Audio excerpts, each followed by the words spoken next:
Transmeton Buhariu dhe Muslimi nga Enesi radiallahu anhu. Thot Enesi radiallahu anhu transmetoi nga Zeid ibn Thabit, i cili tha: hangrëm syfir me pejgamberin sallallahu alaihi wasallam. E pastaj u çum me fal sabajin.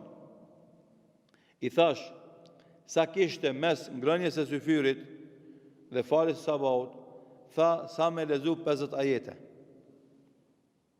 Sa kohë duhet me lezu 50 ajete?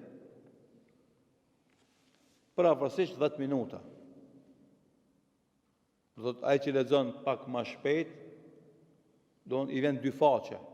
Parafrasisht 50 ajete 2 faqe.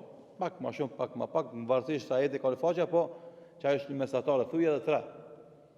Nëse një faqe, po flas për lezues të rëndom, e lexon për 3 minuta, 4 minuta, 3 faqe, nëse themi që janë 50 ajete, i lexon për 12 minuta. Që 10 minutë që është mesatare. Thotë, kanë hangër syfyr, mas 10 minuta kanë falë sabajin.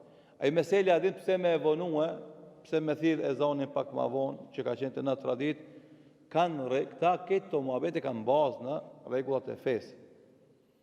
Edhe për shkak të muhabetit që është bën disa vjet me radhë se ka mundësi me qenë imsaki pak herët, atëherë hoxhallarët e kanë parapa që me shty 30 minuta mas imsakit që helbet ne. është kon imsaki herët që mos ta huqim sabahin, që sabahi të vaktin e vet. Dhe elhamdulillah që disa vite në Shkup, po edhe në vende tjera, masi të përfundon koha e imsakut, xhamia tona presin 30 minuta për ta thirrë ezanin, që tjetë sabahi i falën tamam vakt, mos të para vaktit.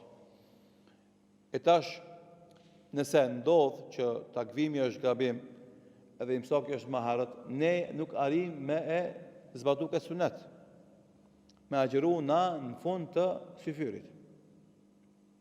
Si që ka ardhur në hadith, pak më vonë do e shohim. Por, themi na, s'ka gale, ma mirë është me siguru sabahin, edhe pse ha syfir pak më herët.